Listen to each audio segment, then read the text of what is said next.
What is the keto and alkaline diet and why should you follow it? That's what we're going to talk about in this video.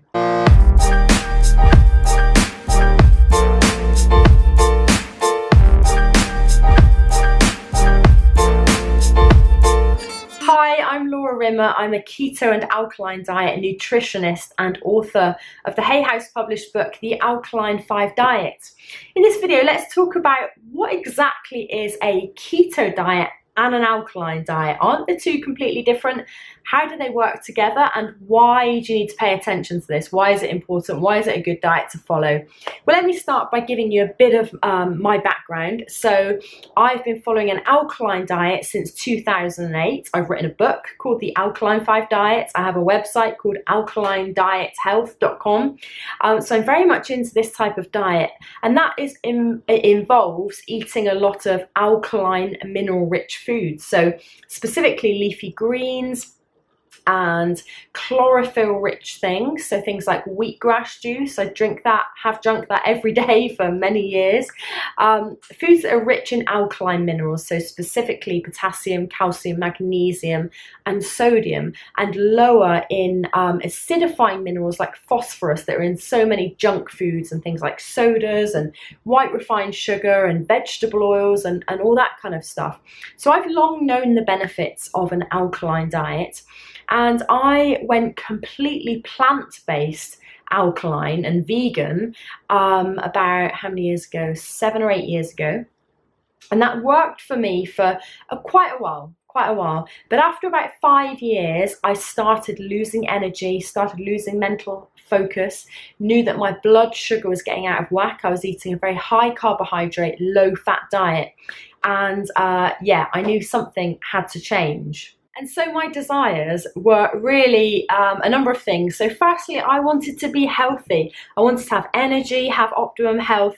I wanted to be slim, remain slim, and also honor God in my food choices as a Christian lady. I started seeing more and more in the Bible, God talking about, you know, the fat of the land and the fatted calf, and kind of alluding to the fact that the fat is the best portion of food, if you like, especially when it comes to animal meat. So this caused a problem for me as a vegan, naturally. So I dug into the research and found the ketogenic diet, and thought to myself, okay, intellectually I got it. I was like, this makes sense. Saturated animal fat is not the enemy here. So I had a desire to go keto, but the conflict in my mind was this.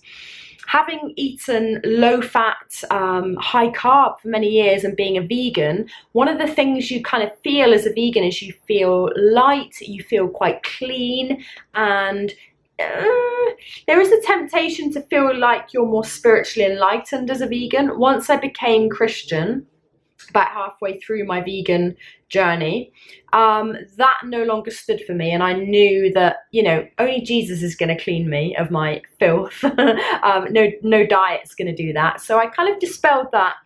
But nonetheless, it felt very alien.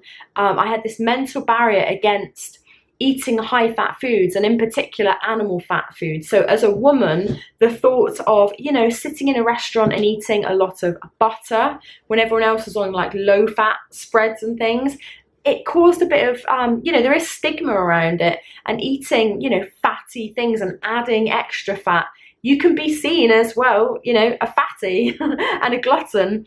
And I did have, even though I intellectually saw the research and I knew at this point that saturated animal fat is actually good for you, I was struggling to reconcile it in terms of actually eating it. So I stood on the sidelines of keto for quite a few months and like observed from the sidelines and didn't want to jump in the pool, if you like. And then I really had an epiphany when the more I kept looking into it, the more I researched, the more it just became absolutely crystal clear that saturated animal fat is not only not bad for you, it's not the cause of heart disease and cancer and diabetes. It actually is good for you, but more than just being good for you, it is actually, get this, it is compulsory for great health. I will say that again. Saturated animal fat is compulsory for great health. Why do I say that? Because digging into the research by many people, world-class experts like Professor Tim Noakes, Dr. Stephen Phinney, Eric Westman, Dr. Thomas Seyfried, the list goes on and on and on. There's, you know, I could probably sit down and list at least 30 experts that all point to this reality. And furthermore, they talk about the propaganda which has been rolled out since you know, the 1950s after the Second World War, to say that saturated animal fat is bad, and it proves that it is exactly that, a propaganda, heavily funded propaganda by the vegetable oil industry for the most part. So when I saw that and I understood that, yeah, saturated animal fat is not only just good for you, it is compulsory for a good diet. Why? Because our bodies need that saturated fat, quite simply. And no saturated fat comes in isolation. It also comes with monounsaturated fats and some polyunsaturated fats, omega-3s and 6s typically. So you never get a fat in isolation anyway. You know, even plant fats do have saturated fat in them. But animal fats contain the fat-soluble vitamins, which you just cannot get in plant-based fats. So namely, vitamins A, E, D and K2. And the vegan fraternity will tell you can get some of those things, vitamin A, in plant-based fats, but it's not the type that is easily and readily absorbed and assimilated by your body. You need the retinol form of vitamin A, for example, which is only found in animal fats. Vitamin K2, many people are deficient of this. It's only really found in saturated animal fat. So that was the light bulb moment for me, understanding this and then diving into keto with full knowledge that I'm doing exactly the right thing. And that helped me to overcome my kind of mental barriers of, you know, my notions around eating a lot of fat. So I started eating an 80% fat-based diet, which is a combination of animal fats and plant-based fats, 15% protein and about 5% carbs. So a complete switch from high carb, low fat to high fat, low carb, or low carb, high fat. So that was my journey, and that was my plan. Go keto. I've seen the light here. Go keto. What happened was, though, I kind of threw the baby out with the bathwater and abandoned a lot of the plant-based foods, and a lot of the mineral-rich foods, and I got the keto flu very on as an early keto dieter. I had heart palpitations. I'd go to bed and I could hear my heart beating really loudly. I'd have a very loud, pronounced heartbeat. I felt a bit lightheaded. My running and sports performance went down. I had insomnia for a while. So I kind of muscled through with the keto diet. Nonetheless, had great mental energy, like zing, I've got my mental energy back. I felt great. I had a drive and a diligence in my work that I hadn't had for a few years. So I knew it was good, but I was experiencing these keto flu symptoms and cravings for carbohydrates initially. So here's where this culminates. The transformation for me was remembering the alkaline foods. So, oh yeah, I really benefited from the wheatgrass and the chlorophyll rich foods and the leafy greens and the fibrous vegetables, cruciferous vegetables. And I kept hearing in the keto diet movement, make sure you get enough electrolytes. And that's all most people would say, make sure you get enough electrolytes. And when I actually thought about it, I was like, hold on, electrolytes are alkaline minerals. So what are these people saying? They're saying that a keto diet, you thrive on a keto diet when you include alkaline mineral-rich foods. Now, very few people actually said how many electrolytes you need each day, what kind of alkaline foods you need. So that, again, was a light bulb moment for me, and that was the start of my transformation. Keto, but also alkaline foods. And people say, aren't they mutually exclusive? No, they're not. No, no, no.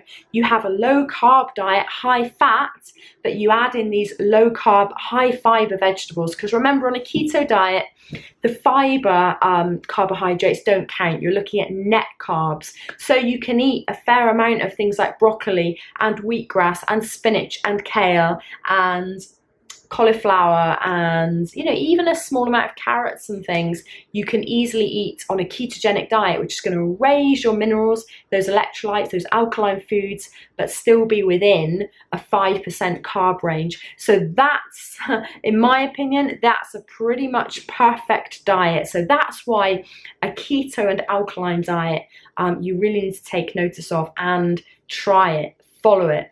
What are the benefits? More energy, becoming fat adapted, avoiding the keto flu, burning up your excess body fat, increasing your stamina, your mental stamina, your physical stamina. It will take a couple of weeks to get into ketosis and get fat adapted. Once you get past that, sugar cravings gone, carbohydrate cravings gone. You are in control of your food and your eating. No more impulsive eating. You feel good, you lose weight, you balance your blood sugar, you balance your hormones, you start healing, flatter stomach, leaky gut gone, allergies diminished. I could go on. You know, there's some great benefits just for starters, let alone the, you know, anti-cancer, anti-heart disease, anti-diabetic effects of a keto diet coupled with alkaline minerals. You know, you're in the money. You're in the money. So give it a try. Now I've got a few resources to help you. So my Keto Life program, which is a 4-week coaching program, is exactly a month's meal plan, recipes. I go through step by step how to do a well-formulated keto alkaline diet. And that's a coaching program with me. You get 80 videos, you get full meal plan, a recipe book, loads of other cheat sheets and guides and snacks, and weekly group coaching, live coaching with me on video online. So if that's of interest, you can go to, well, if you go to ketolifetime.com, then download the free foods list to start with. I've got a free keto and alkaline foods list, and you'll be able to find out more about Keto Life from there as well. So hope this video has been helpful. Do leave a comment. Have you tried the keto and alkaline diet? What has been your results so far? What are your health goals? Leave a comment below, and go to ketolifetime.com to download your free keto alkaline foods list. I'm Laura Rimmer. I look forward to speaking to you in another video soon. Bye for now.